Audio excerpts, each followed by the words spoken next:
Bom dia, então, pessoal, quem já conhece a atividade, quem está chegando hoje.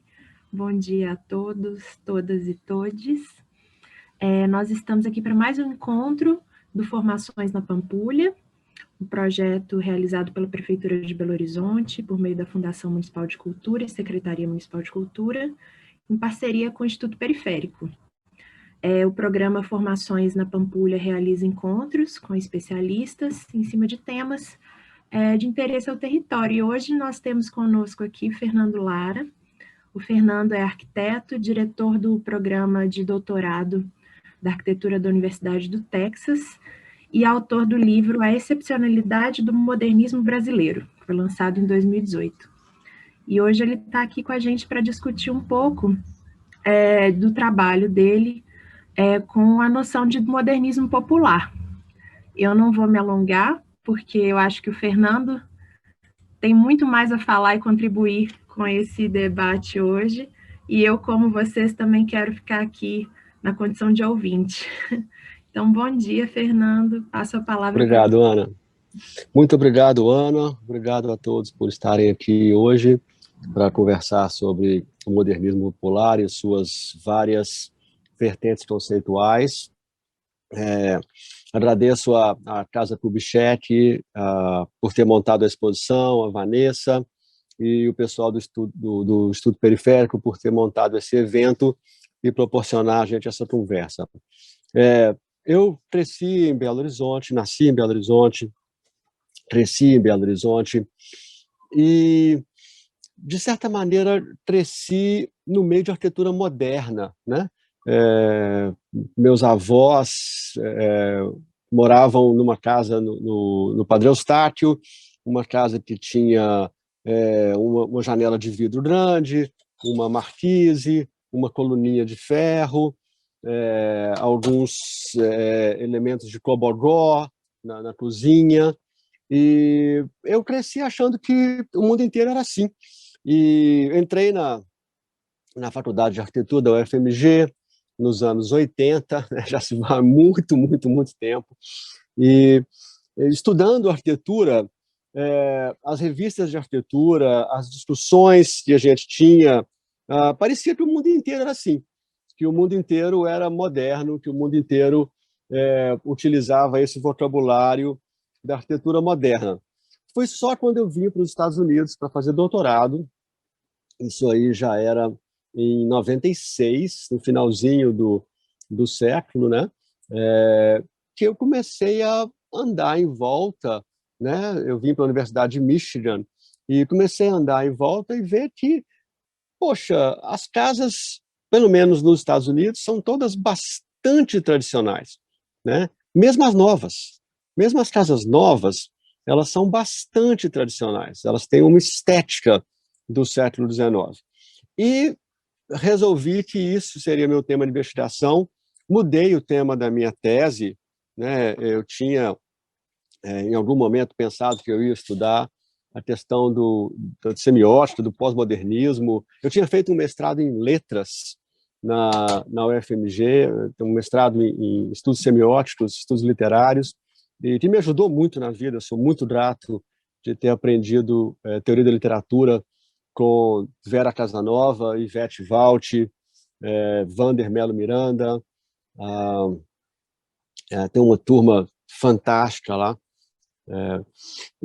Bom, mas mudei o tema da tese quando cheguei nos Estados Unidos, porque eu percebi que essa disseminação da arquitetura moderna, ela é muito brasileira.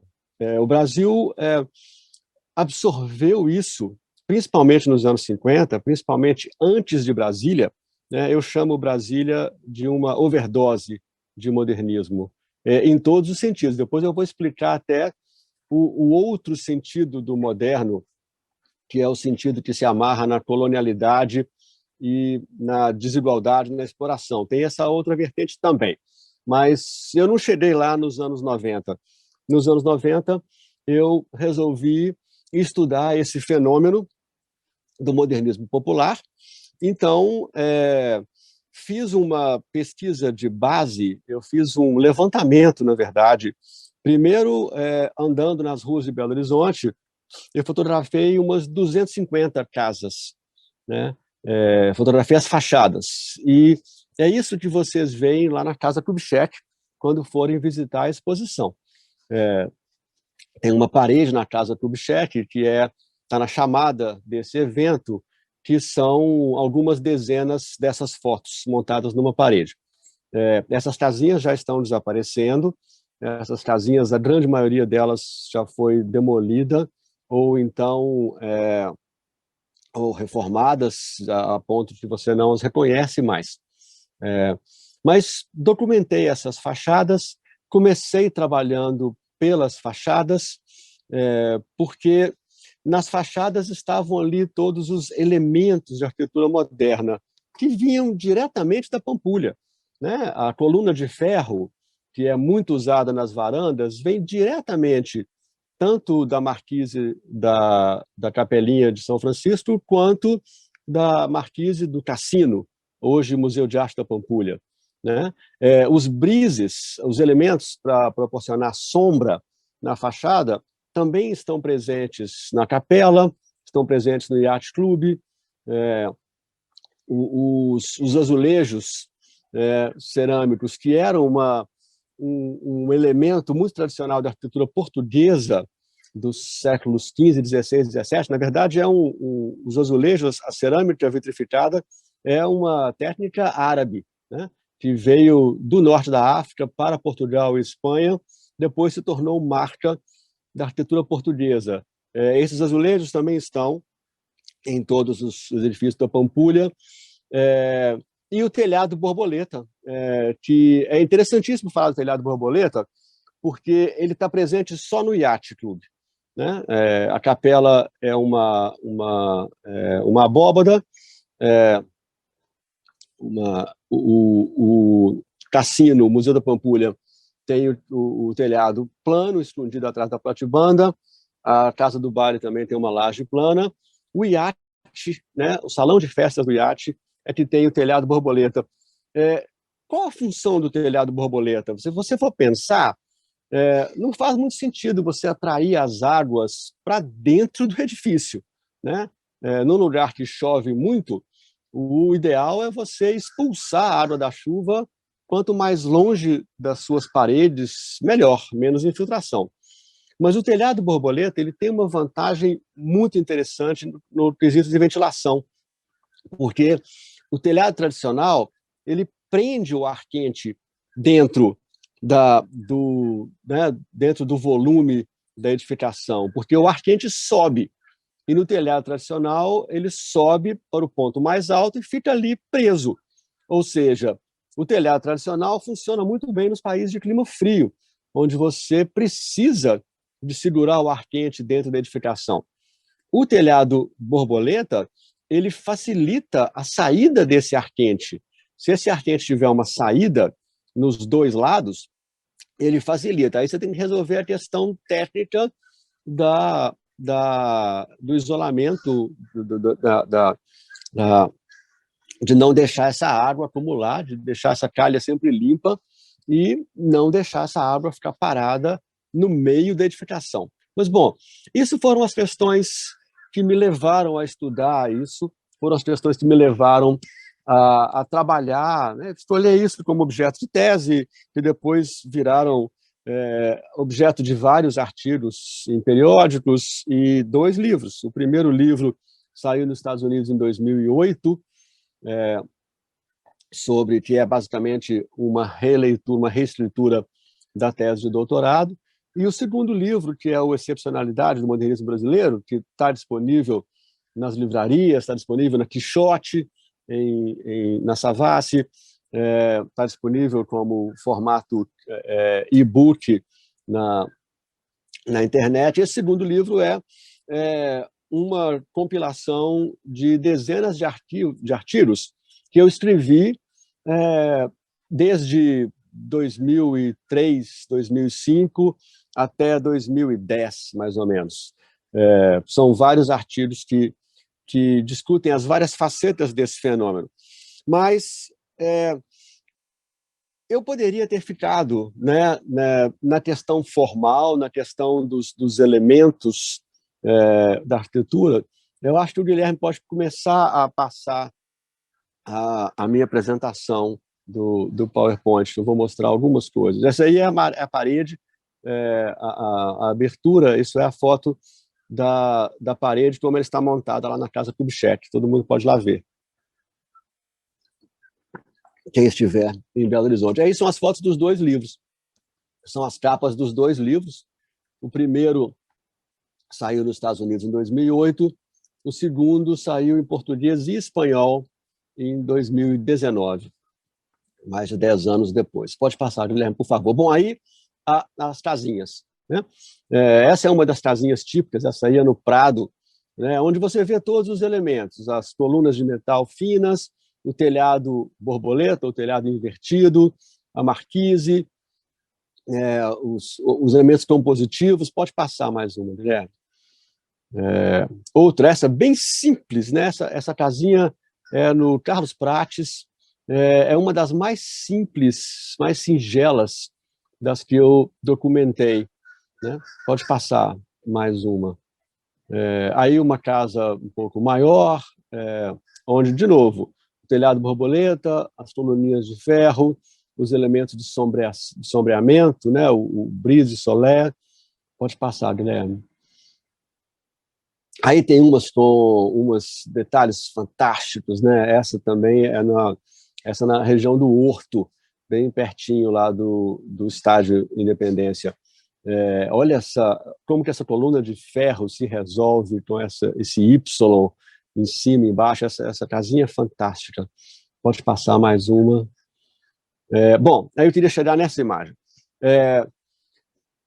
Grande parte da investigação inicial se deu em cima dessa análise formal, né? Desenhar essas casas, utilizar as ferramentas do desenho que a gente usa na análise de arquitetura, para mostrar a diferença dessas casas para as casas anteriores, né? Final do século XIX, início do século XX.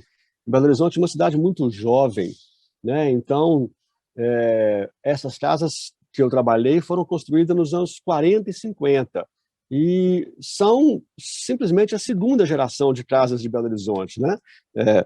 A primeira geração de casas é dos anos 10, 20, né? Em 1910, Belo Horizonte era uma cidade muito pequena ainda, mas muito pequena mesmo, né? Tinha 30 mil, 50 mil habitantes.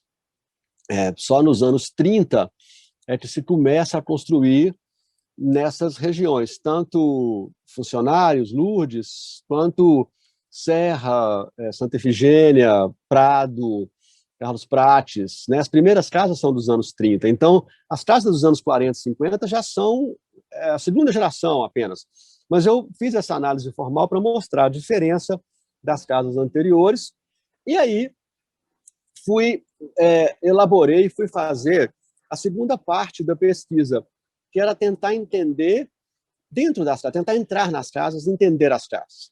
E aí, essa segunda parte da pesquisa, que também está na tese e no primeiro livro, foi em duas estratégias. A primeira estratégia, consultar o arquivo da cidade de Belo Horizonte, o arquivo das plantas, né, aprovadas. Esse arquivo, na época, estava na garagem do edifício da Avenida Afonso Pena 4001, se não me engano. A prefeitura mudou toda a parte de aprovação de projetos lá para Afonso Pena, lá em cima, e o arquivo estava lá na garagem. E depois de várias visitas e várias conversas, os funcionários do arquivo perceberam que eu era inofensivo, que eu não estava lá para fazer nada errado ou ilegal, e me deram acesso, né, como pesquisador. Eu pude pegar tanto os microfilmes e fazer cópia dos microfilmes, quanto estarafunchar mesmo as caixas e caixas de plantas antigas que estavam apodrecendo lá naquela garagem. E daí eu achei umas 50 ou 60 casinhas, achei as plantas, achei projetos interessantíssimos, achei projetos de reforma, em que existia uma casa de 1932, que era uma casinha tradicional, com telhado tradicional, com a fachada com os elementos neoclássicos, simples, e que essa casa foi reformada em 1953 e fizeram uma audição, aumentaram o tamanho da casa e mudaram a fachada e fizeram uma fachada moderna.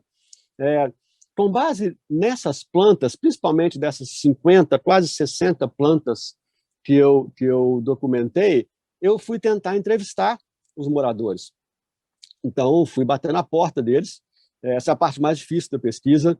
As pessoas são muito refratárias a dar entrevista, né? Eu batia na porta das casas e falava: eu estou escrevendo uma tese sobre a arquitetura de Belo Horizonte, gostaria de conversar com vocês, etc. Não, você é da prefeitura? Não quero saber, não quero saber da prefeitura. Então, você é do patrimônio? Não tem a menor... Estou fazendo meu doutorado, mas, bom, consegui conversar com 21 moradores originais. Localizei os moradores originais, que ainda estavam morando na casa, consegui conversar, consegui entrevistá-los.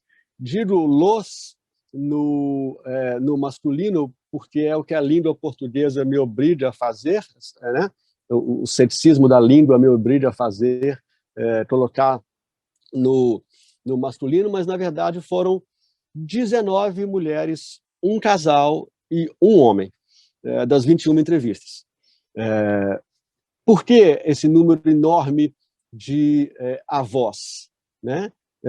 Porque elas já eram mais jovens que os maridos quando casaram, né? Diferença de idade significativa quando se casaram aí nos anos 40, anos 50, e elas vivem muito mais. A expectativa de vida delas é muito maior. Chega a 7, 8 anos de diferença de expectativa de vida. Então, eu entrevistei 19 vovós. E elas todas se casaram no final dos anos 40, início dos anos 50, e construíram as suas casas e moram lá até hoje. E elas me contaram a história das casas. E aí foi uma grande surpresa, porque eu tinha a expectativa, como pesquisador, de que a mídia tinha influenciado muito essas pessoas que construíram essas casas. Eu tinha feito uma pesquisa, uma parte da pesquisa de arquivo em revistas, a revista Manchete, a revista O Cruzeiro, e aparecia a arquitetura moderna vendendo tudo, né? Era usada como para vender carro, para vender pasta de dente, para vender geladeira, tudo que era moderno, contemporâneo, que estava sendo vendido, tinha arquitetura moderna como pano de fundo, né? Além da publicidade de materiais de construção, de telha, eternite, das cerâmicas, dos elementos de cerâmica, dos cobogós, né? A cerâmica vitrificada vazada.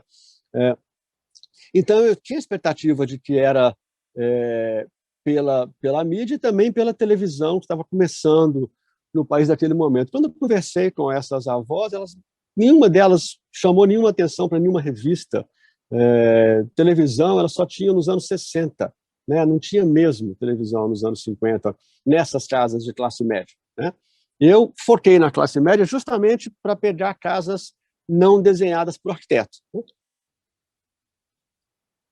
Eu queria estudar esse fenômeno da classe média absorvendo esses elementos de arquitetura sem os arquitetos. Aí eu descobri que o grande vetor de transmissão desse conhecimento são as pessoas. Não é a mídia, não era a televisão, não era a revista, são as pessoas. Muitas delas, mais de 10 das entrevistadas, me contaram histórias do tipo: eu tinha um sobrinho que trabalhava numa construtora e esse sobrinho mostrou para a gente, ou trouxe para a gente a planta de uma casa que o dono da construtora construiu, provavelmente na Pampulha, né? E a gente pegou essa planta e adaptou para o nosso terreno, lá no Prado. Ou então foi o mestre de obras que a gente contratou, que tinha construído a casa do doutor fulano, lá na Cidade Jardim ou na Serra, e esse mestre de obras, eu falei com ele que eu queria a fachada igual a da casa da clínica ou da casa de uma pessoa mais, né, mais rica, mais importante, e o mestre de obras fez do jeito que eu queria. Então, o vetor sempre foram as pessoas. Isso foi muito interessante, eu coloquei isso na tese de doutorado, discuti essa questão e voltei para o Brasil, fui dar aula na UFMG naquela época e comecei um projeto de pesquisa onde eu resolvi entrevistar esses operários, entrevistar os pedreiros.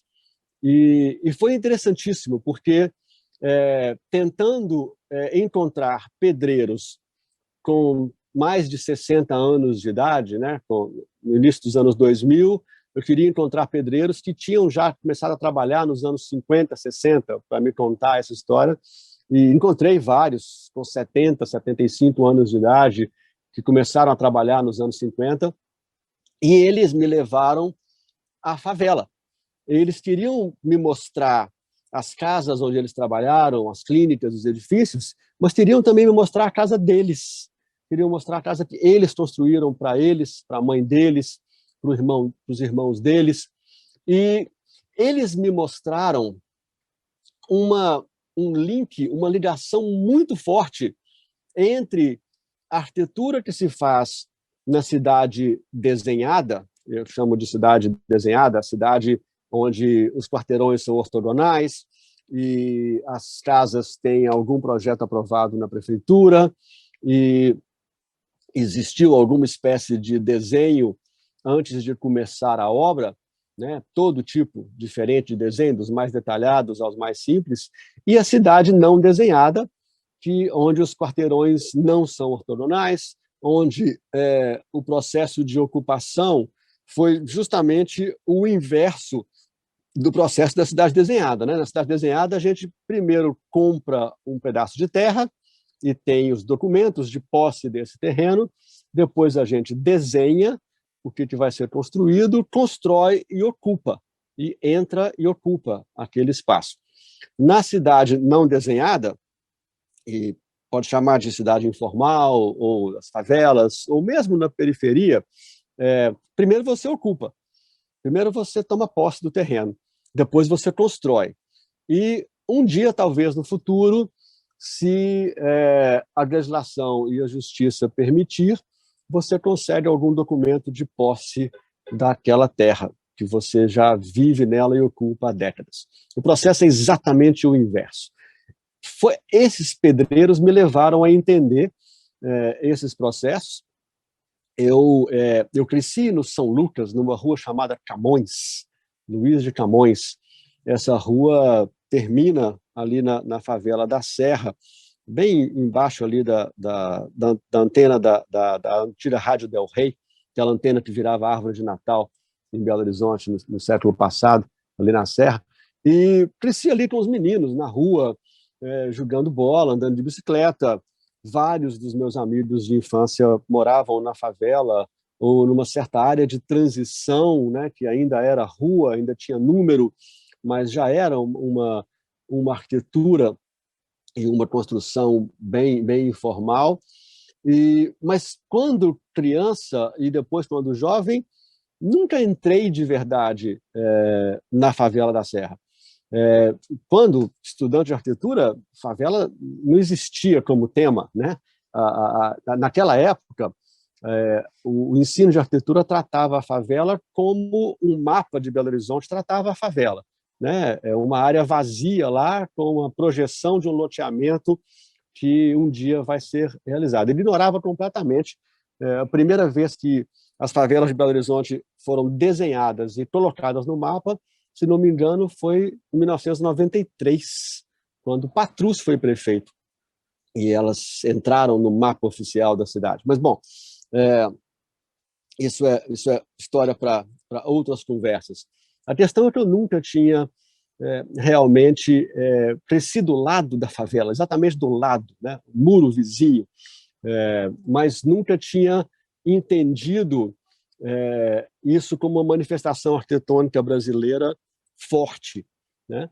E aí, no início dos anos 2000, lá para 2006, 2007, escrevi uma série de artigos. Tem um artigo de uma revista, um periódico importante aqui nos Estados Unidos, Journal of Architecture Education, onde eu estudo a composição espacial e tecnológica do barraco de favela brasileiro, para mostrar que ele é também uma derivação, ele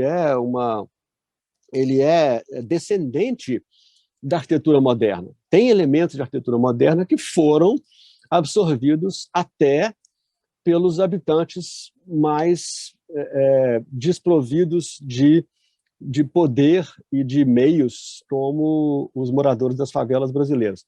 Bom, esses textos foram muito discutidos, eles estão no livro de 2019, e eles me levaram, a partir desse momento, aí 2010, nesse momento eu estava muito envolvido num outro projeto, que foi escrever o livro Modern Architecture in Latin America, que é o primeiro livro que trabalha a arquitetura moderna do continente inteiro e o século inteiro.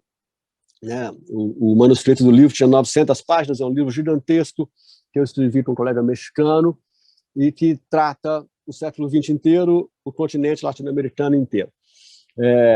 Mas, através de entender esse trânsito de elementos, esse trânsito de vocabulário arquitetônico entre a classe média e a classe trabalhadora, moradora das favelas, eu comecei a ver um outro lado da modernidade. Aí, Guilherme, pode voltar nos slides, por favor?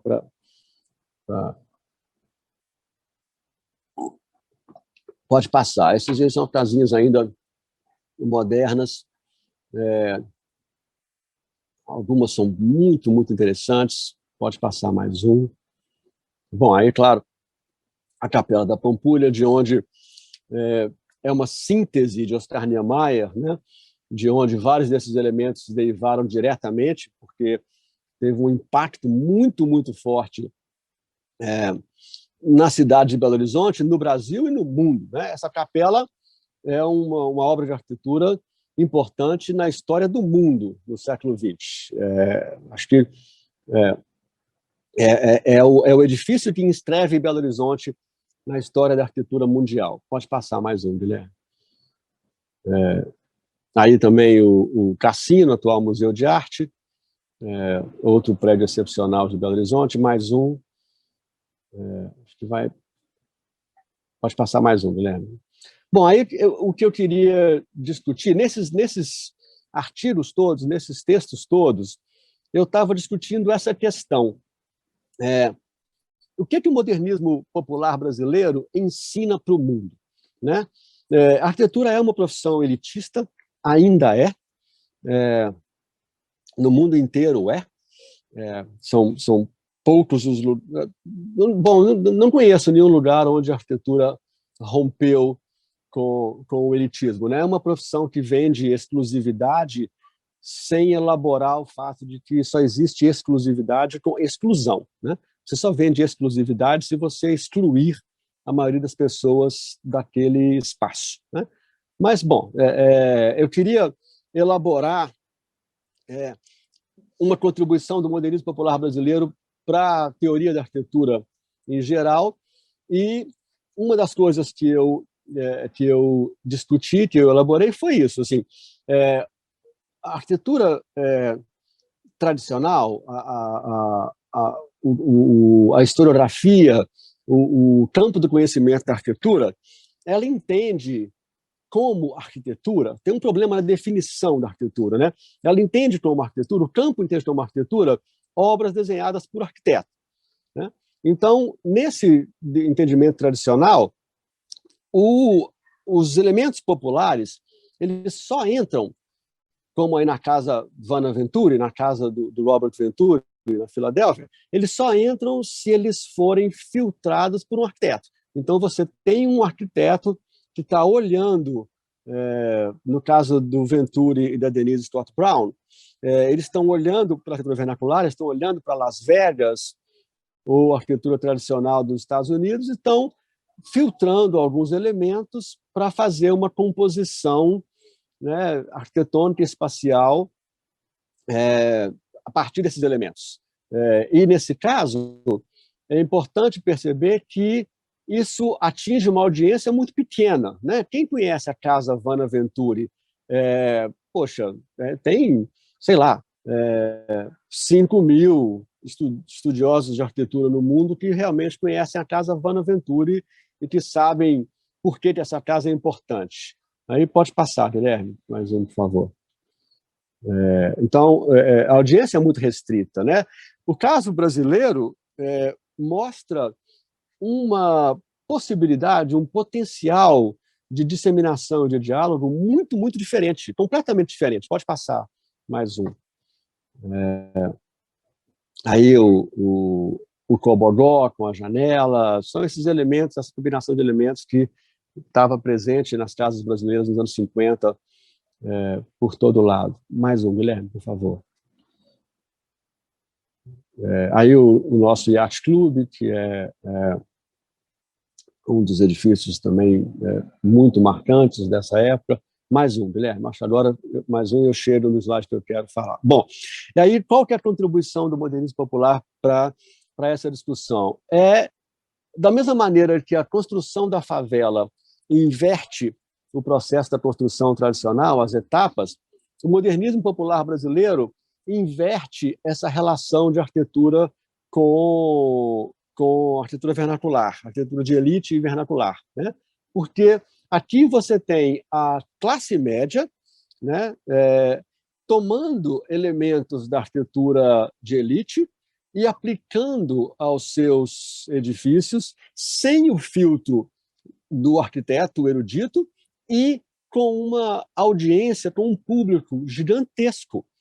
Porque quando você faz isso na escala que o Brasil fez nos anos 50, você tem milhares de pessoas, milhões de pessoas crescendo como eu cresci, achando que o mundo inteiro era moderno. Por que eu achava que o mundo inteiro era moderno?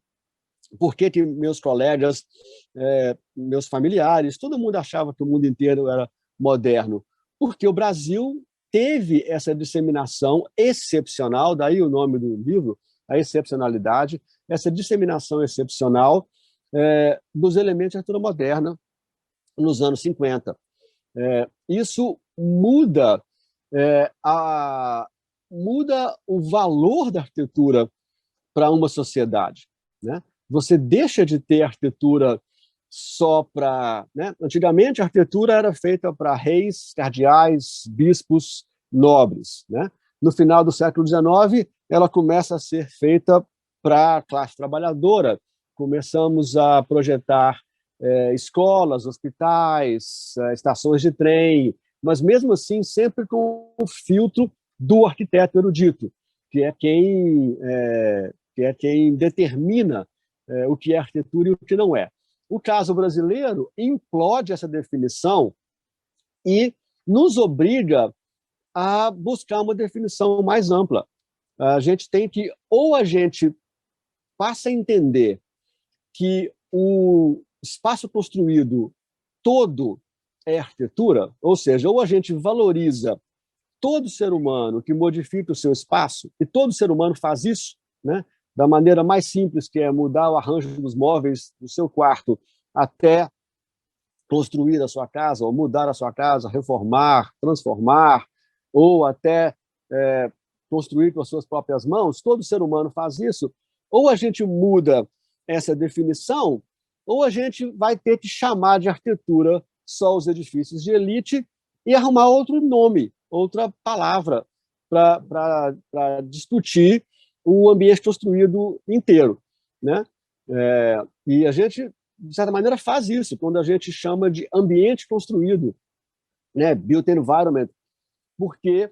Porque a arquitetura, como palavra, tem esse ranço elitista de só diz respeito aos edifícios projetados por arquitetos, né? Pode continuar, Guilherme, nos slides, por favor.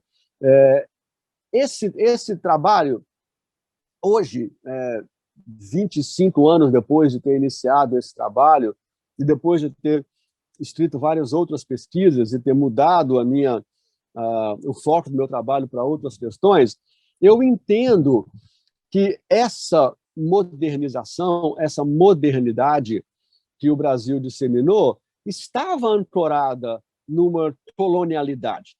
Primeira coisa que me deu esse entendimento foi olhar as plantas das casas. Pode passar, Guilherme, acho que tem um slide aí que tem as plantas das... Aí, perfeito. Quando eu olho as plantas das casas, todas essas casas que estão aí nesse slide têm fachadas modernas. Todas essas casas têm fachadas muito modernas. Mas as plantas, se você olhar a organização espacial, você vê que algumas delas são do século XX. Como que eu chamo de século XX? São modernas no sentido de que você tem privacidade, você tem uma separação entre os quartos de dormir e as áreas sociais, né? Isso é uma mudança que aconteceu não só no Brasil, no mundo inteiro, no século XX. A planta do século XIX, ela reflete uma família bastante patriarcal, não que a família do século XX não seja, ela é um pouco menos patriarcal. A planta do século XIX reflete uma família patriarcal onde o pai, no caso, né, o homem, o líder do lar, né, o dono da casa, ele tem controle total sobre os corpos de todo mundo. Então, você tem a sala de jantar, que é o lugar dessa patriarcalidade, e todos os quartos se abrem para essa sala. Você tem muito menos privacidade. Você tem a cozinha no fundo. A cozinha no fundo da casa é um sinal forte do tempo da escravidão, do tempo onde a comida era preparada numa outra construção, num outro espaço, né? E no momento em que essa cozinha migra para dentro da casa e os quartos se separam com um grau de privacidade dado por um pequeno corredor que separa os quartos da sala, essa mudança espacial significa, né, ela marca a mudança na estrutura familiar do século XX, que se tornou um pouquinho menos patriarcal do que a estrutura do século XIX. E nas casas de Belo Horizonte dos anos 50, você tem casas com fachada moderna e planta tradicional. Isso é interessantíssimo, porque você tem uma casa que funciona como funcionava no século XIX, né? As mulheres e as empregadas domésticas trabalhando no fundo da casa, a cozinha no fundo, e os quartos abrindo para a sala de jantar, ou seja, privacidade zero, né?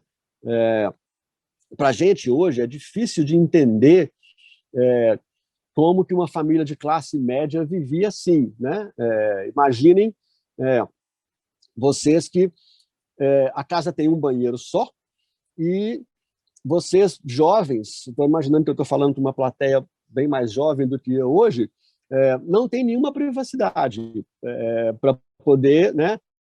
Para poder trocar de roupa, função mais básica da casa. Assim, você tem que passar pela sala, onde estão o pai e a mãe, né? No caso do poder, concentrado no pai.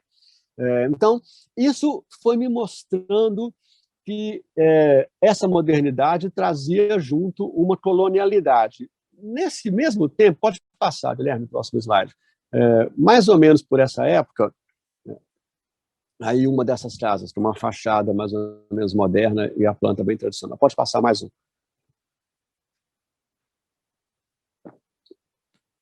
Pode passar mais um. Coloquei bastante dessas fotos das casas. Mais ou menos nessa época, por volta de 2007, 2008, eu comecei a ler uma literatura que a gente chama hoje de teoria decolonial, que passa por Arturo Escobar, colombiano, Henrique Dussel, argentino que vive no México, Walter Mignolo. Desculpa, tem um caminhão aqui passando, tem muito barulho. Vou esperar esse caminhão passar, porque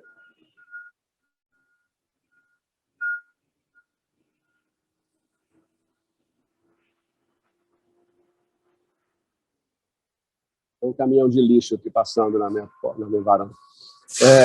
Bom, essa literatura começou a me explicar, né, esses estudiosos publicaram, a grande maioria deles, no final dos anos 90, início dos anos 2000, Walter Mignolo, Henrique do Céu, Arthur Escobar, Glória Anzaldúa, começaram a me mostrar que não existe modernidade sem colonialidade. São uma coisa só, né? O processo de modernização, que para eles começa no momento em que os europeus, nossos antepassados europeus, resolvem ocupar todos os espaços do mundo, né? O processo que começa lá no século XVI, ele vem junto com o processo de colonização. São uma coisa só. Então, não dá para entender a arquitetura moderna brasileira, tão celebrada, tão bonita, tão elegante, sem entender o exército de empregadas domésticas que faz essa arquitetura funcionar, né? Sem entender a relação de trabalho dos pedreiros que construíram essa arquitetura, sem entender que cada um desses edifícios maravilhosos, a nossa Capela da Pampulha, os prédios de São Paulo, do Artigas, do Mendes da Rocha, o MASP da Lina Bobardi, os edifícios de Brasília, todos eles foram construídos em madeira, né? Um impacto ambiental gigantesco na...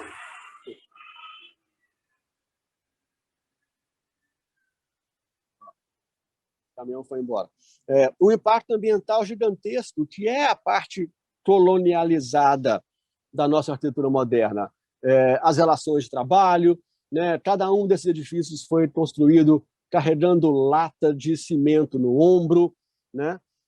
Tem toda uma questão aí de trabalho, de materialidade, de impacto ambiental, de questões de gênero e controle sobre os corpos femininos, no caso de como a arquitetura funciona. Tudo isso não são efeitos colaterais da modernidade, são parte integrante da modernidade. A modernidade foi feita em cima dos corpos de quem não é homem branco, né? Ou seja, os corpos que são não homens ou não brancos, né? Incluindo todos os corpos da natureza, que também foram conceptualizados para servir a essa modernidade. Pode passar, Guilherme, mais um. Então, quando a gente... essa é a minha pesquisa atual, né? Meus artigos mais recentes, que trabalham essa questão de como a ocupação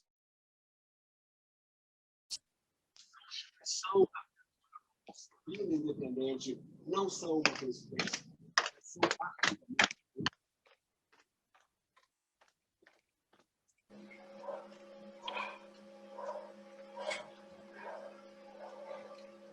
Fernando, o seu áudio...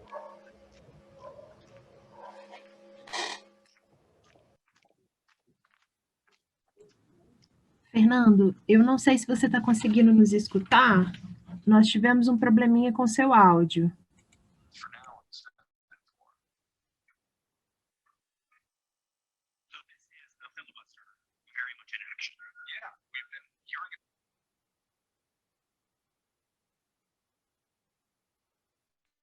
Tá. Vocês não estão escutando?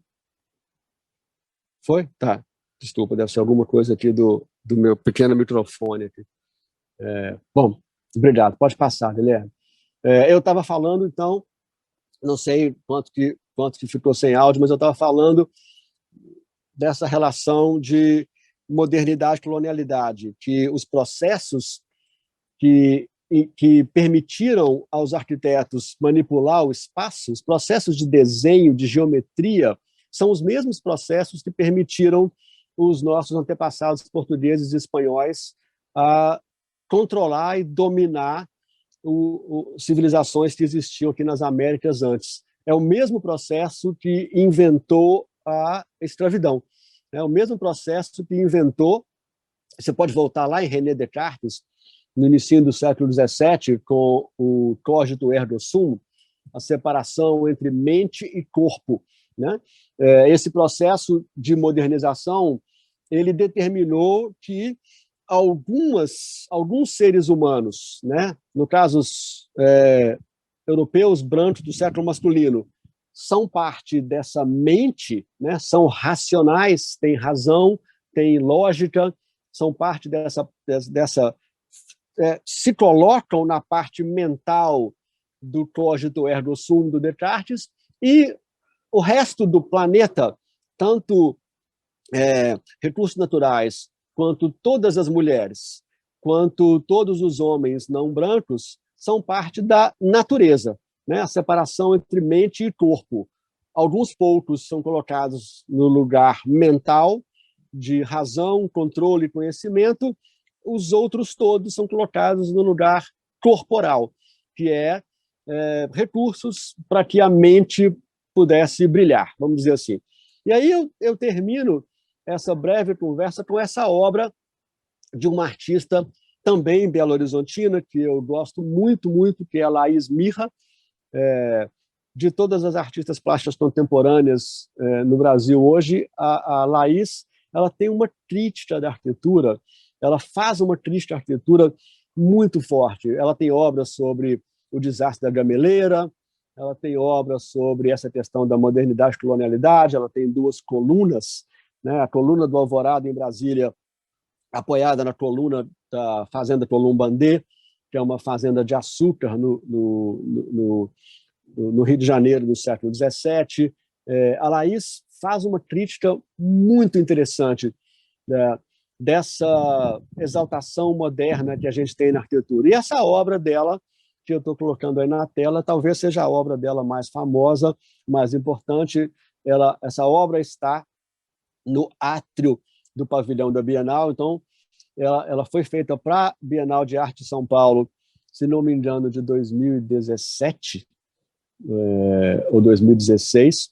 E essa obra grande e importante está no meio do pavilhão da Bienal, que, claro, é um edifício importantíssimo de Oscar Niemeyer, em 1954, e a Laís coloca essa obra aí no meio que se chama 2 pesos, 2 medidas. E esses 2 pesos, 2 medidas estão aí colocados nas 2 torres. Você tem a torre moderna, você tem a torre que é de concreto, aço, cimento, tijolo cerâmico, né? Todos os materiais da modernidade, e você tem a torre da não modernidade, pode chamar de torre da colonialidade, que ela é de barro, de palha, de madeira não serrada, né? Madeira inteira, troncos de madeira. Nessa tensão entre a modernidade e a colonialidade, nessa tensão entre os materiais modernos da arquitetura brasileira e os materiais tradicionais de uma arquitetura também brasileira, né? Eu tenho um texto onde eu discuto se a gente pode chamar a arquitetura indígena da Amazônia, do Xingu, do Sudeste brasileiro, de brasileira, já que o nome brasileiro, o nome Brasil, vem exatamente do processo de colonização, né? É interessantíssimo pensar os nomes dos países das Américas, né? Os Estados Unidos, aqui onde eu vivo, tem o nome da Constituição, tem o nome do arranjo político que deu independência a esses estados, né? E criou uma nação a partir desses estados. Não tem nome, o nome não é do lugar, o nome é dessa união entre os estados, né? México tem o nome indígena, da civilização que estava lá antes. Argentina tem nome da prata de Potosí, que descia pelos rios para ser exportada para a Europa, era o caminho mais fácil. Colômbia e Bolívia tem nome, né? A Colômbia, nome do genovês, que veio para cá, tomou posse dessas terras em nome da coroa espanhola. Bolívia tem nome do venezuelano que ajudou a articular a independência desses estados no início do século XIX. O Brasil tem nome de desmatamento, né? O Brasil tem nome da madeira, que foi a primeira commodity que os portugueses encontraram e acharam que era lucrativa cortar e levar para a Europa. Que destino, né? Esse nome de desmatamento. Então, só para voltar na questão que eu tenho dificuldade de chamar essas arquiteturas de brasileiras. Eu acho que elas são arquiteturas originais. Elas são pré-Brasil, né? As arquiteturas dos Xingu, dos Yanomami, dos Cinta Larga, dos Tupis, etc., etc.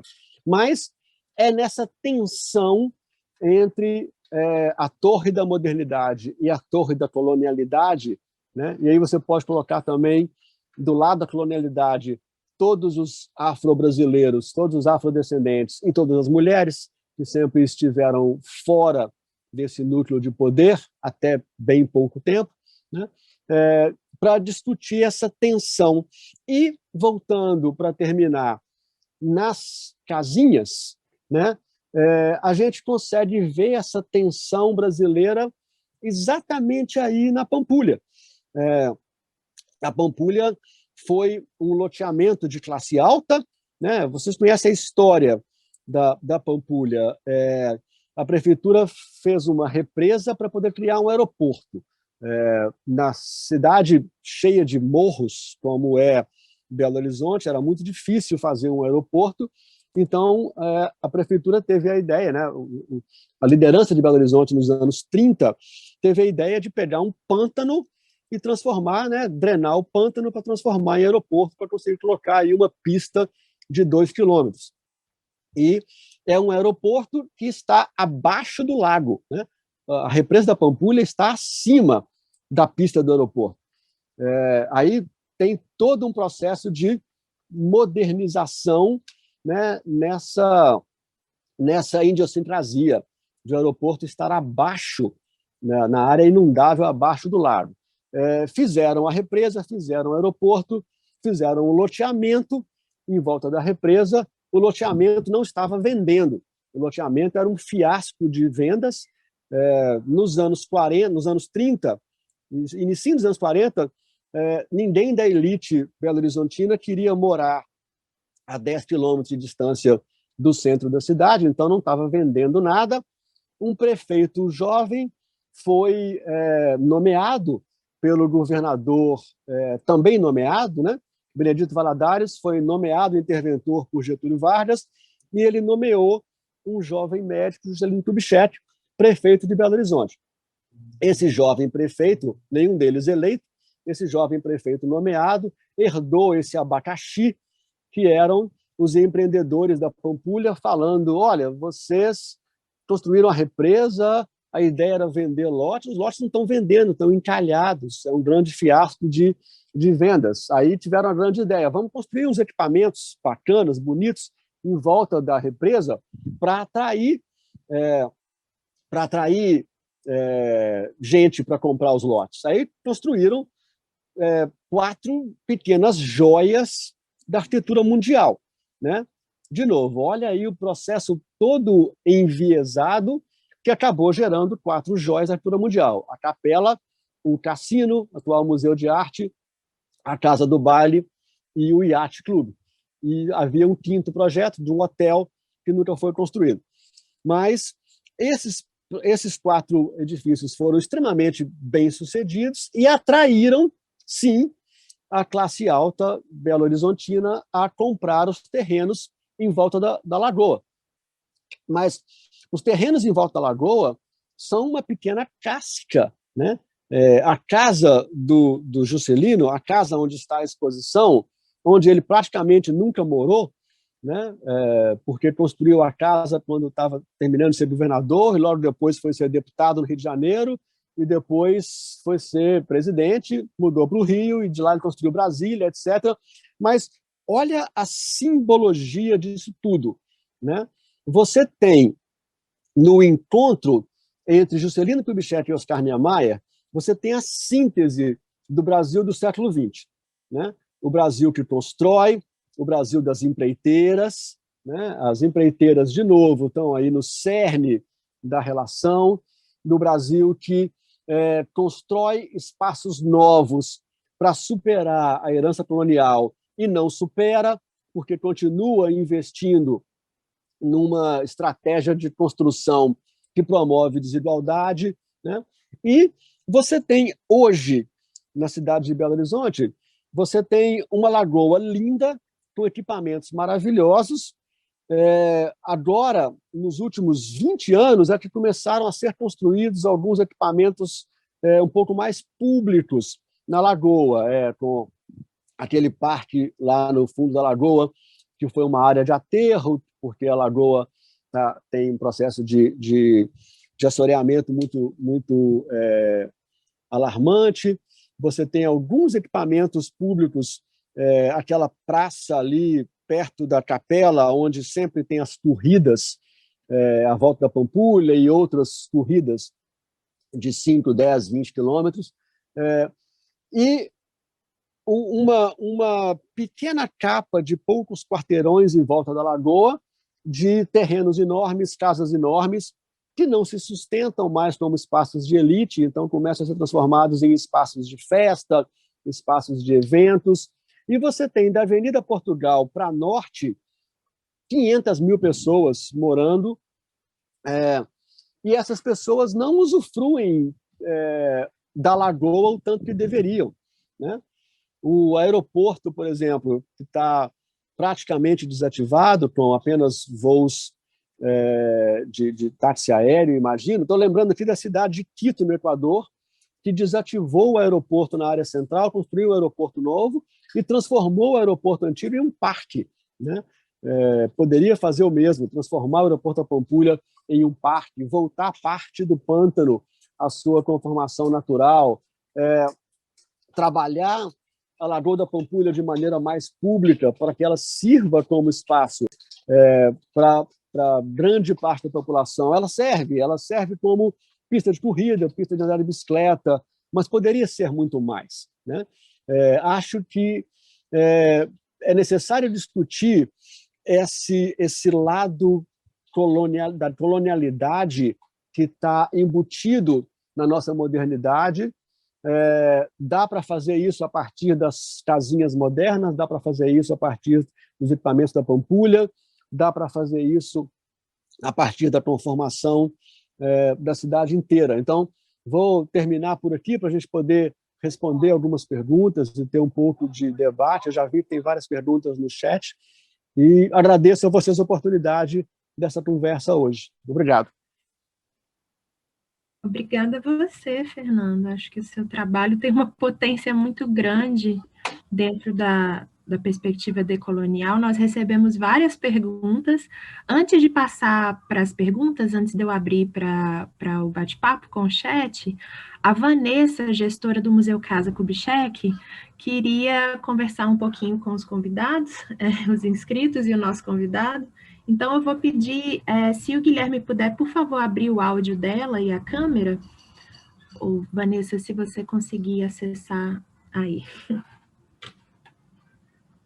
Bom dia, pessoal. Bom dia, já quase boa tarde, né? Eu quero agradecer imensamente a participação do Fernando no nosso projeto, né? Para nós é uma honra tê-lo conosco nessa manhã fria, né? Aqui do outono de Belo Horizonte, mas para nós também é uma honra ter parte do trabalho e das reflexões do Fernando na nova exposição do Museu Casa Kubitschek, né? Há alguns anos, o trabalho do Fernando tem orientado muito as reflexões do setor educativo do museu, né? A gente sabe que o Museu Casa Kubitschek, o Fernando explicou, né? É uma casa que foi construída para ser casa de veraneio do então prefeito Juscelino Kubitschek, mas hoje, como museu, a gente recebe um público diverso, um público que deseja e que exige ser representado também nos museus municipais, né? E foi por meio do trabalho do Fernando que a gente conseguiu fazer uma série de links com essa disseminação dos elementos da arquitetura modernista na cidade, né? Com as nossas crianças das escolas públicas, também com nas nossas crianças da classe média, né? E com esse público que é diverso e que hoje se vê representado aqui no museu. Então, para nós, é uma honra ter o trabalho do Fernando aqui. Neste momento, Fernando, Belo Horizonte ainda não teve autorização para a reabertura dos museus. Então, o Museu Casa Kubitschek ainda está fechado, né? A gente está aguardando a orientação, mas assim que o museu for reaberto, nós teremos, então, uma nova exposição aqui no museu e que traz, então, um pouco da reflexão que o Fernando vem desenvolvendo aí, né, no seu trabalho há alguns anos, e que hoje teve a oportunidade de compartilhar conosco. Então, eu só tenho a agradecer essa presença aqui e essa conversa deliciosa, né? O chat está aí trazendo um pouco desse diálogo conosco. Então, Fernando, em nome, né, da Fundação Municipal de Cultura, eu quero te agradecer pelos 2 momentos, né? Por ter cedido parte do seu trabalho para a exposição e por estar conosco hoje, e nós vamos aí iniciar o debate. Muito obrigado, delícia falar com você. Eu que agradeço, Vanessa, uma alegria enorme estar com você hoje, viu? Você é uma pessoa super especial, a gente tem um carinho gigantesco, e eu tenho certeza que a Casa Kubitschek está em excelentes mãos, e que venham mais eventos, assim que pudermos vacinar todo mundo puder voltar a compartilhar espaços internos, que venham mais eventos e mais conversas desse tipo. Pode contar comigo. Muito obrigada. Ana, a bola está contigo. Obrigada, pegando de volta. Gente, então, reforçar esse convite que a Vanessa fez, assim que possível e dentro das normas de segurança, vocês estão todos convidados para visitar a exposição quando os museus reabrirem. Nós recebemos uma série de perguntas e eu queria começar com uma também para o Fernando, antes de abrir para as perguntas do chat. Eu acho que o seu trabalho ele tem um recorte muito forte assim, e visível dessa perspectiva decolonial, que transforma o foco de fluxo, né, do que você chama de otancentrismo no seu livro, para nos colocar em evidência. Mas um aspecto muito interessante que eu achei do livro e muito potente é um capítulo que você intitulou de Utopias Incompletas. E aí, eu queria, se possível, que você falasse um pouco desse capítulo, principalmente de 2 aspectos que você aborda no livro, de uma perspectiva que você começou a discutir agora, dessa modernidade conservadora, como diria o Boris Fausto, né? E 2 exemplos que você usou que eu achei muito potentes, que foi o Complexo do Pedregulho versus o Parque Guinle. Eu acho que se você pudesse falar um pouquinho desses 2 exemplos, pode ser uma forma muito interessante de esclarecer esse debate que você traz. E a segunda parte da pergunta é um questionamento também, em cima dessa perspectiva da inversão da visibilidade da arquitetura brasileira internacionalmente. Tem uma frase que você coloca no livro que eu achei muito provocadora. Você fala assim que a arquitetura brasileira saiu, né, de um campo de hipervisibilidade para ser tratada como excessivamente exótica, caótica e erótica. E aí, se você pudesse tratar desses 2 aspectos, eu acho que foram provocações muito fortes assim, na leitura do livro. Obrigado, Ana, ótimo. Bom, falando um pouco primeiro desse texto das utopias incompletas, né? Eu acho que eu passei pelo menos 2 décadas, as 2 primeiras décadas da minha vida acadêmica, tendo que adjetivar o modernismo para explicar o Brasil, né? Eu tinha que usar adjetivos como uma modernidade incompleta, uma modernidade conservadora, uma modernidade excludente, para explicar o modernismo brasileiro. E esse texto foi escrito originalmente em 2000, ele foi publicado em 2006, então provavelmente eu escrevi em 2004, 2005. Daqui a pouco eu vou falar da comparação entre o Parque Dínley e o Pedregulho, mas eu só queria dizer que hoje eu não adjetivaria a modernidade de incompleta, porque entendi, depois de ler bastante da teoria decolonial, que toda modernidade é colonial. Toda modernidade traz a colonialidade junto. Então, não precisa adjetivar. A incompletude, a desigualdade, o conservadorismo, ele é inerente à modernização. Então, hoje eu não adjetivaria mais. Mas esse texto foi escrito há quase 20 anos atrás e eu falava dessa modernidade que eu chamava de incompleta. Bom, o que eu fiz nesse texto? O que eu fiz nesse texto foi comparar dois modelos de habitação brasileiros, dois modelos muito pioneiros, porque eles são do final dos anos 40, né? E mostrar como que um modelo venceu, o outro modelo perdeu, né? O modelo do Pedregulho, que Pedregulho foi idealizado por uma mulher, pela Carmen Portinho. Ela era engenheira, ela era chefe do departamento de habitação da Prefeitura do Rio de Janeiro, e ela... Estou com um problema de bateria aqui, gente, devo ter mais uns 15 minutos ou 20 só de bateria. E ela contratou a Afonso Reide, que também era funcionário da Prefeitura, para projetar esse complexo, qual que era a ideia do complexo Pedregulho? Vamos liberar as mulheres do trabalho doméstico. Então, as unidades habitacionais são muito pequenas mesmo, uns 40, 50 metros quadrados, porque é só para dormir. A cozinha era coletiva, todos os adultos da família tinham que trabalhar na cozinha coletiva 1 ou 2 vezes por semana para fazer o jantar. O complexo tem creche e o complexo tem lavanderia coletiva. Então, todo mundo tinha que doar algumas horas da semana para trabalhar na lavanderia do complexo ou na cozinha do complexo, e assim a unidade habitacional de 300, 400 unidades de habitação, 300 famílias, conseguia prover comida, creche e lavar roupa para todo mundo.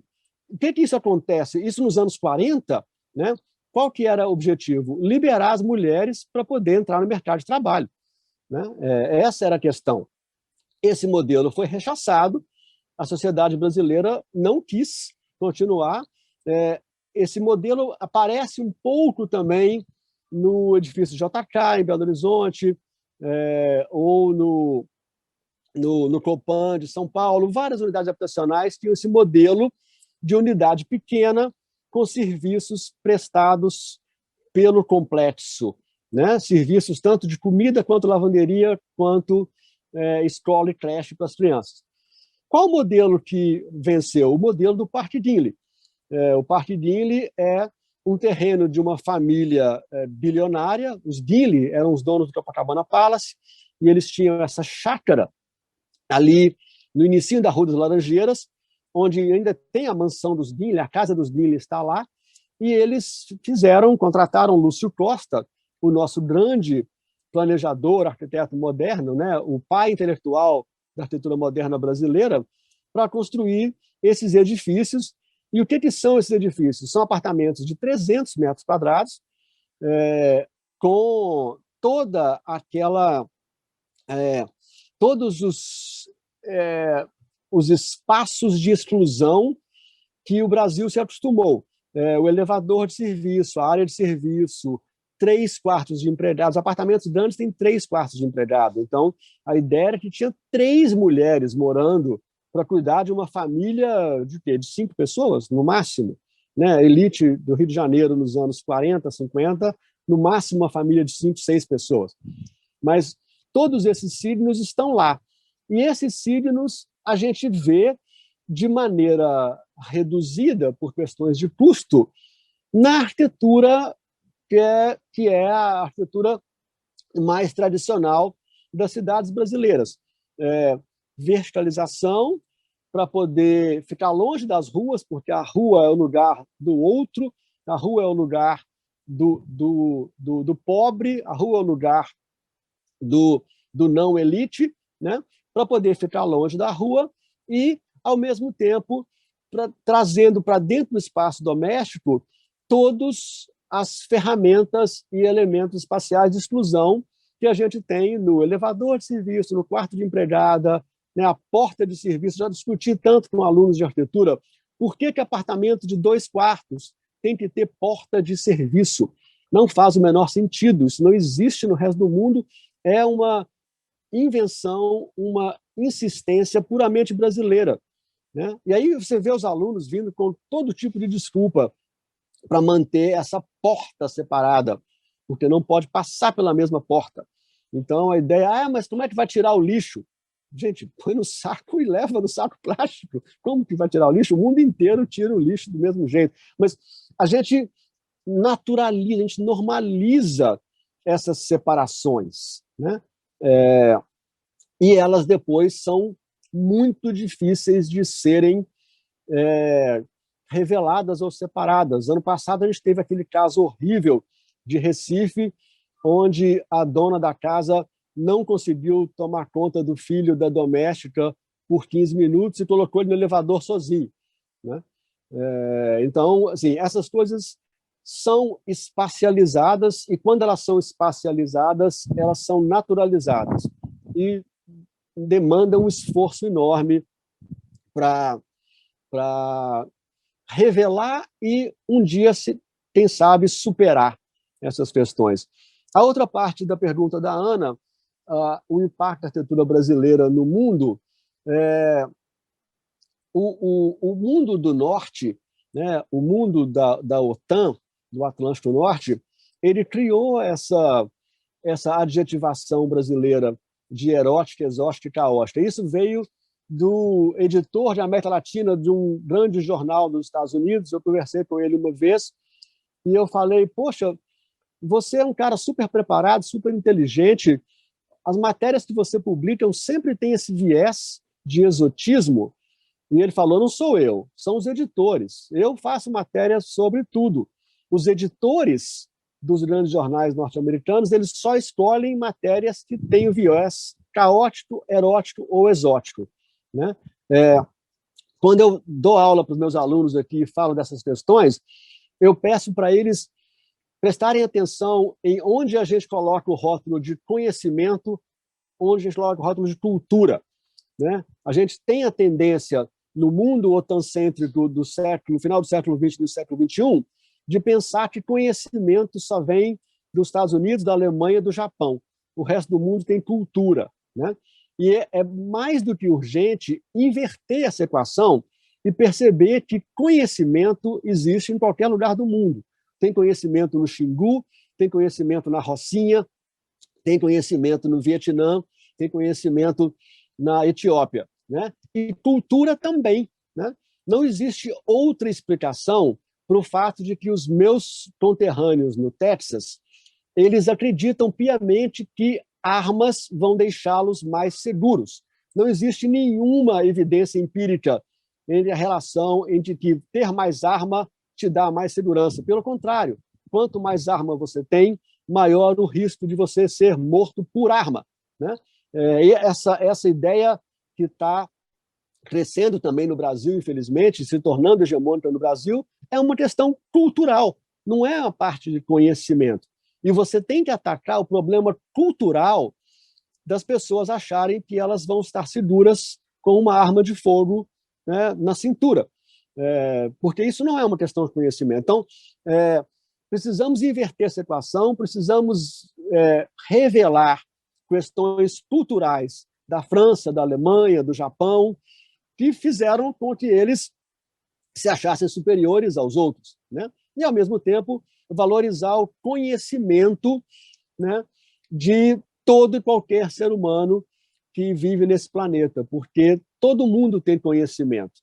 E, a partir do momento que você parte dessa premissa, você já está alcançando uma certa... está superando a colonialidade um pouco, porque você está dando agência e voz para qualquer pessoa, né? Para respeitar o o desejo, o conhecimento e a possibilidade de ação dessa pessoa.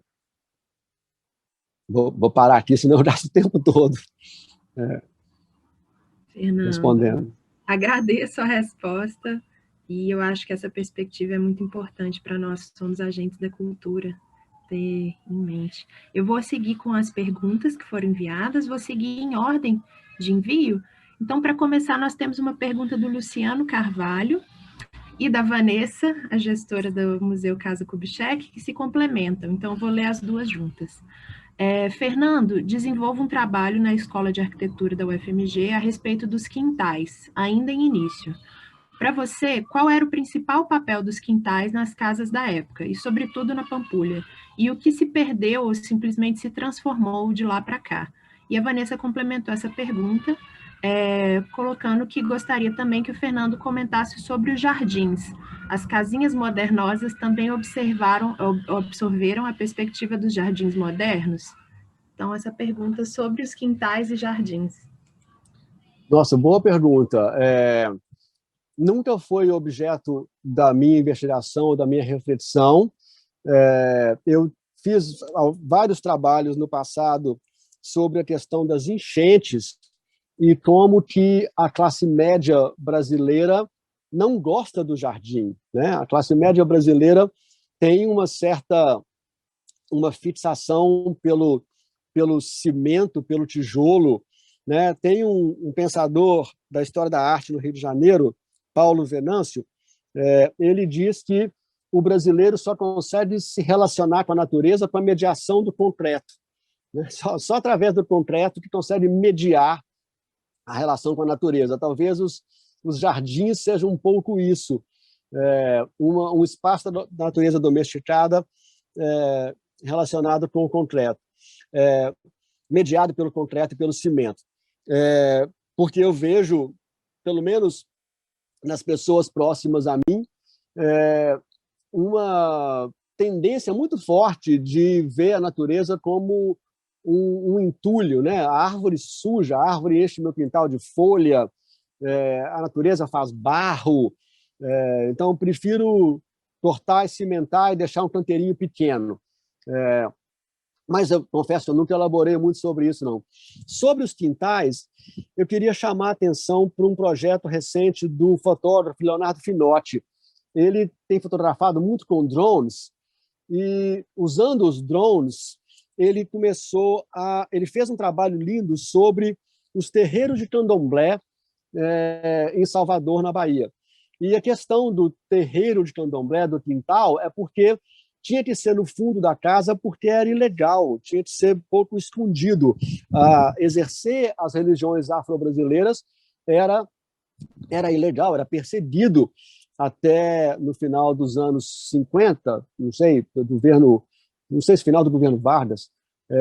Então, os terreiros de candomblé são nos quintais e são os oásis. Leonardo Finotti é o nome do fotógrafo, é o melhor fotógrafo de arquitetura do Brasil atualmente, também mineiro de Uberlândia, e ele me mostrou recentemente esse trabalho onde ele mostrou os terreiros candomblé como ilhas de natureza no meio de uma massa construída de Salvador. E ele só conseguiu fazer esse trabalho de fotografia usando drones. Acho que tem um projeto interessante aí, sim, na questão dos quintais. O urbanismo português tradicional, que a gente vê em Ouro Preto, por exemplo, só valorizava a largura do lote, né, a testada, o fundo do lote não tinha nenhum valor, o fundo vai até o morro ou até o córrego, e através desse espaço desvalorizado, talvez seja um espaço que permita outras ocupações, outras apropriações, no caso dos terreiros candomblé, ou outro tipo de relação espacial que não seja a relação oficial, vamos dizer assim, que acontece na fachada da rua, né?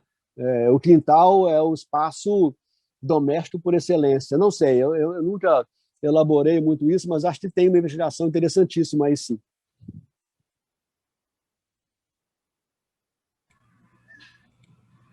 Obrigada, Fernando. Eu acho que esse aspecto dialoga também um pouco com o que você trabalha das lajes, né, como um novo espaço de sociabilidade brasileira. Eu acho muito interessante esse diálogo. Eu vou seguir com as perguntas. Nós temos uma do Cássio Campos, que é gestor da Casa do Baile, e ele pergunta: ouvimos dizer que a arquitetura moderna brasileira, sobretudo a partir das obras de Niemeyer, é excepcional em relação ao modernismo internacional, é autóctone. Com as apropriações populares, como as apropriações populares são excepcionais a essa excepcionalidade? A arquitetura moderna brasileira é construtiva ou disruptiva? Qual a sua identidade, na sua opinião? Boa pergunta, Cássio. Isso é central no meu trabalho. O argumento do livro de 2019 é que a excepcionalidade está na apropriação popular, não exatamente na obra de Niemeyer. Niemeyer era um gênio, um arquiteto de uma criatividade enorme. Ele foi absolutamente genial e transgressor nos anos 40, principalmente na Pampulha. A Pampulha é a grande obra transgressora dele. Depois ele se torna um pouco mais clássico. Mas Niemeyer também tem uma relação com o poder muito próxima, né? Oscar Niemeyer era um arquiteto que nunca venceu nenhum concurso de arquitetura. Ou o concurso foi cancelado e o projeto foi dado para ele, ou ele foi contratado porque ele era próximo de todos os governantes, de direita e de esquerda. Ele era próximo do Quércia, ele era próximo do Prestes, ele era próximo do Kubitschek, ele era próximo chegou a fazer projetos para o Collor. Niemeyer precisa ser estudado pelo âmbito das suas relações políticas, né? Porque uma coisa é o discurso de Oscar Niemeyer, uma coisa é o discurso da arquitetura brasileira excepcional, que é um discurso elaborado por Lúcio Costa. Outra coisa é a realidade de uma articulação política de um grupo do Rio de Janeiro que se tornou hegemônico, tomando o espaço de outros grupos, né? O grupo da Escola Carioca foi hegemônico até Brasília, e depois de Brasília a hegemonia muda para São Paulo, para o grupo da Escola Paulista, em torno de Artigas e Paulo Mendes da Rocha. Estudar a história da arquitetura através da disputa desses grupos me parece muito interessante. Agora, o ponto central do livro de 2019 é que a excepcionalidade está na apropriação popular, não na plástica da arquitetura de elite. E essa é uma conversa que eu adoro continuar com meus colegas, porque acho que a grande maioria dos historiadores da arquitetura da minha geração discordam ou não estão prontos a embarcar na minha proposta de arquitetura popular. Mas eu estou feliz de ser a voz discordante aí, acho que é o meu papel. Incrível, Fernando. Você relata muito isso, quanto que essa tese incomoda, né, dentro dos ciclos acadêmicos, sim. E eu acho que se está incomodando, está no caminho certo. Vou seguir agora com a pergunta da Cristina Gonçalves. Ela perguntou se essa modernidade que é vista nas casas da década de 50 pode ser vista também em outras cidades além de Belo Horizonte. Sim, tem um trabalho do Renato Rego em Londrina, no Paraná, tem um trabalho da Juliana Suzuki no Paraná também, tem um trabalho em Aracaju, em Sergipe. Existem outros trabalhos que pegaram essa ideia e que aplicaram. Ângela Arruda trabalhou isso em Campo Grande, no Mato Grosso. Isso é visto em outras cidades, sim. A Cristina pergunta também se a estrutura, que ela comenta que a estrutura da casa Juscelino Kubitschek impressionou muito, e se você poderia comentar um pouco sobre ela. A estrutura da casa Kubitschek, acho que é uma casa típica de um projeto de arquiteto dos anos 40. Não vejo... ela não sai do modelo, o pé direito alto, as áreas privativas separadas. A casa Kubitschek, pelo que eu lembro, tem uma área de serviço extensa que continua pelo fundo da casa, e isso também é um pouco herança do século XIX, todo esse apoio de área de passar roupa, área de cozinhar, área de lavanderia, né? Tem todo um apoio de serviços domésticos que está ali naquela ala da casa que vai lá para o fundo, mas já tem mais de 15 anos da última vez que eu fui na casa do Bichette, eu tenho que voltar e lembrar. Olha só, gente, meu celular está dizendo que eu tenho só 10% de bateria aqui, então estou com medo de qualquer momento desligar. Então, se eu cair, desculpem, é porque eu estou sem bateria. Você quer conectar seu celular na eu teria que mudar de lugar. Deixa eu ver se eu consigo... vamos conversando. Eu vou andando aqui, vou mudar de lugar e vou voltar lá para dentro para achar o... Aí eu vou respondendo as perguntas. A gente vai fazendo uma caminhada virtual com você, tá ótimo, então. Nós temos saindo do par.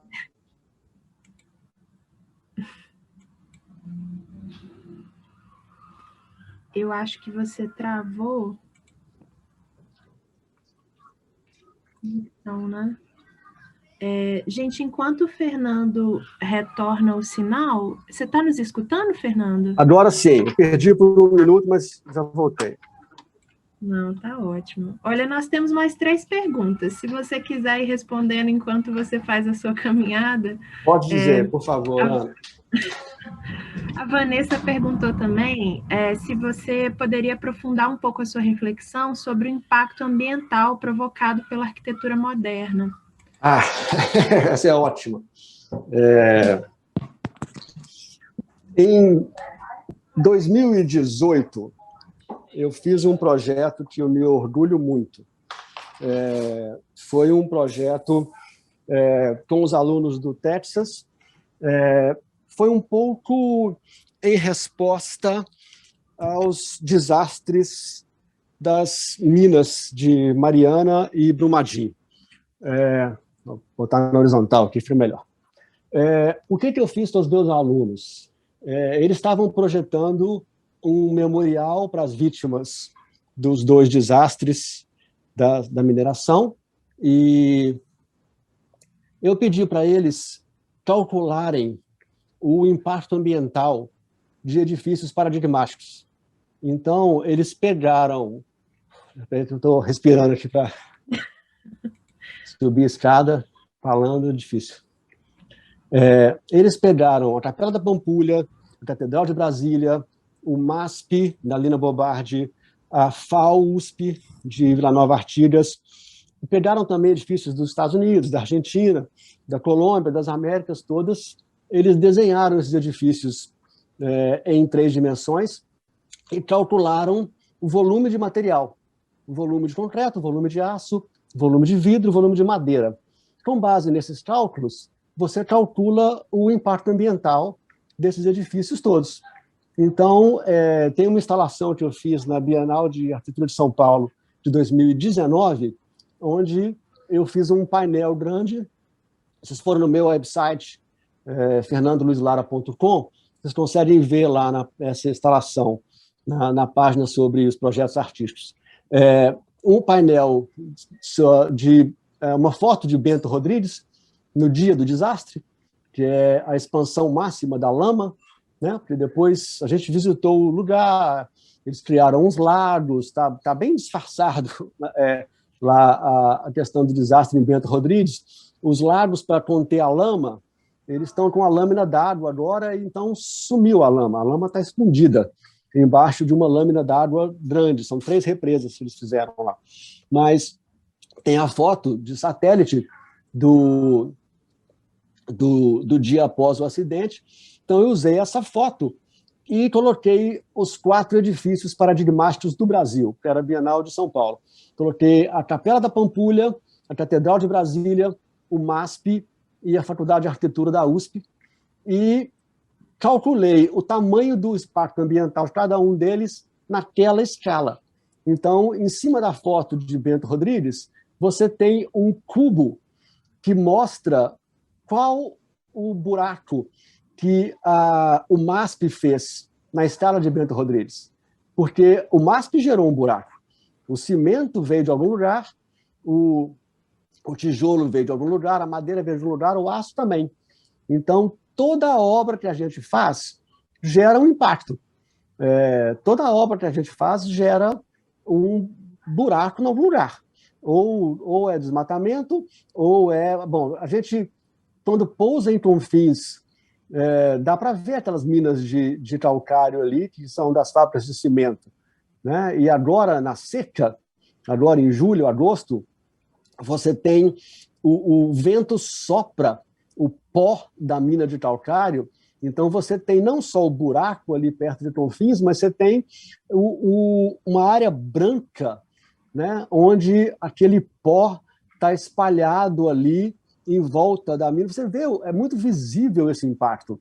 É visível nas fotos de satélite o impacto da mineração de aço no quadrilátero ferrífero, é visível o impacto das minas de areia nos córregos, todos esses impactos da construção das nossas cidades estão aí para a gente ver. É só desenvolver um pouco a sensibilidade, né? E isso para mim é um aspecto que eu ainda não escrevi suficiente sobre isso, tem outras pessoas escrevendo, que é, por exemplo, lembrar que todos esses nossos edifícios maravilhosos existiram antes em madeira. Todos eles existiram em madeira para que fossem feitas formas para depois ser preenchido com concreto. Então, essa nossa arquitetura maravilhosa, tanto os prédios, né, ícones paradigmáticos, quanto as casas de classe média, todas elas foram feitas em cima do desmatamento da Mata Atlântica, né? Essa região aí do leste de Minas, de Belo Horizonte até o Espírito Santo, ela foi toda desmatada. O Vale do Rio Doce inteiro, né? Onde você tem a linha férrea, que é o jeito mais barato de transportar madeira, o desmatamento avançou. Entra no satélite e olha para a Amazônia hoje, você vê claramente o processo de desmatamento em Espinha de Peixe, que é a rua principal, a rodovia principal, e depois outros caminhos, né, outras ruas abertas no meio da mata, e um processo de desmatamento em cima disso.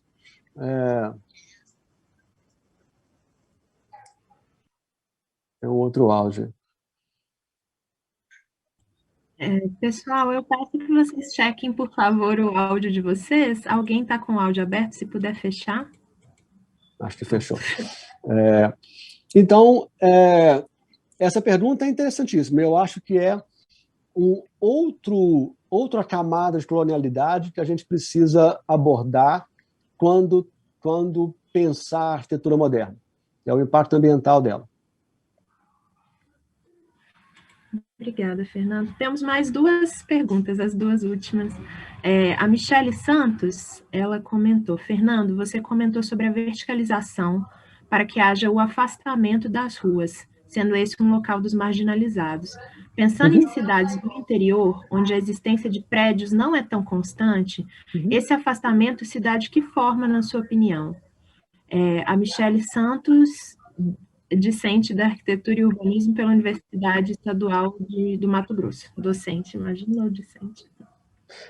Eu acho que, bom, estudando a história do espaço urbano brasileiro, fica claro que sempre houve uma espécie de patrulhamento das áreas centrais, né? Nas áreas centrais, você não pode exercer, você não pode ser um camelô, porque a polícia vem e te incomoda, você não pode ficar à toa, né? O Brasil tinha leis, principalmente depois da abolição da escravatura, até os anos 40, existiam leis que diziam: você não pode ficar à toa na rua. É ilegal ficar à toa na rua. Então, eu, quando jovem, lembro claramente da polícia subir na minha rua, no São Lucas, e dizendo: aí, circulando. Quer dizer, não pode ficar à toa sentado na rua. Esses processos de repressão da diversidade, da repressão das classes populares, dos corpos negros, etc. Esse processo sempre esteve presente na vida brasileira e, a partir dos anos 50, 60, a classe média alta criou um instrumento muito efetivo de não ter que lidar com esse processo, que foi viver verticalizado. Você mora no 8º andar, você não tem que lidar com o tomador de conta de carro que está lá na sua rua, né?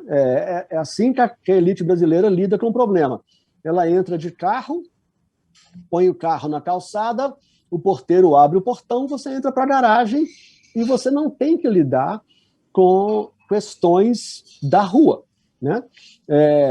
Isso gera um conforto no sentido de que você esquece dos problemas sociais do país, mas também gera uma insegurança terrível na rua, né? Porque a segurança da rua não é baseada no número de policiais ou no número na repressão. A segurança da rua é baseada no fato de que tem pessoas ali perto que você gritar, elas vão te escutar e vão te atender por qualquer sentido. Então, vejo nas grandes cidades brasileiras o distanciamento da rua, tanto na moradia vertical, que virou a preferida da classe média alta, quanto nos muros, né?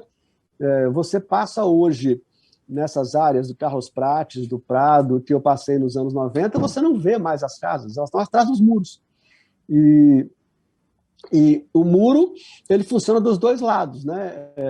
Você, dentro da casa, não tem que lidar com a diferença e o conflito das ruas, mas você também está completamente isolado, né? A grade funciona dos dois lados, o muro funciona dos dois lados, né? Os dois estão presos nos seus espaços respectivos. Mas isso tem gente que trata disso muito melhor do que eu. Isso não tem outros pensadores. O livro da Teresa Caldeira, por exemplo, Cidade dos Muros, sobre São Paulo, é um clássico da literatura da sociologia urbana mundial. Teresa Caldeira é professora em Berkeley e a tese de doutorado dela é A Cidade dos Muros, é um estudo dessa relação em São Paulo. Obrigada, Fernando. Estamos agora com a última pergunta da Fernanda Goulart. Ela pergunta, Fernando, gostaria de saber se você percebeu em suas entrevistas uma percepção popular sobre o modernismo. Se as pessoas que você entrevistou, como os mestres de obra que construíram, tinham essa consciência, e de que forma essa modernidade ou modernismo está no imaginário popular, na sua opinião? Excelente pergunta, Fernando. Obrigado. Ótima pergunta para a gente fechar nossa conversa. Essa consciência do modernismo existiu, não existe mais. Eu vejo que a geração que era adulta nos anos 50 e 60, né, uma geração que nasceu aí nos anos 30, ela tinha consciência desse modernismo, tinha orgulho de que a casa deles era parecida com Brasília, que a casa deles era parecida com a casa da Cidade Jardim, ou do bairro da Serra. Os pedreiros eram muito orgulhosos de terem usado cobogó e colunas de ferro e elementos de ventilação e sombreamento nas casas deles, nas favelas. Não vejo, acho que isso se perdeu. Acho mesmo que essa consciência se perdeu. Acho que a arquitetura moderna hoje é um assunto de cultura de elite que perdeu a conexão com a população em geral. Eu não vejo a população brasileira, em geral, antenada para essas questões. Pode ter uma sensibilidade, um gosto pela Pampulha, por alguns edifícios, né, de Brasília, etc., mas não vê isso como reflexo da sociedade mais. E talvez seja até bom, talvez eles tenham que buscar mesmo outro elemento estético para representar o país do século XXI. Esse foi do século XX. Obrigada, Fernando. Eu acho que a sua fala foi incrível e a gente poderia ficar aqui mais 1h30, mais 2 horas conversando, que tem muitos elementos a serem desdobrados na sua pesquisa. Não, nós vamos ter outra oportunidade. Espero que sim, e de preferência que você possa nos visitar também em breve, né? Com certeza, Ana. Muito obrigado pelo convite, eu agradeço muito, um prazer enorme estar com vocês. E com certeza vamos ter outras oportunidades para continuar essa conversa e continuar discutindo as consequências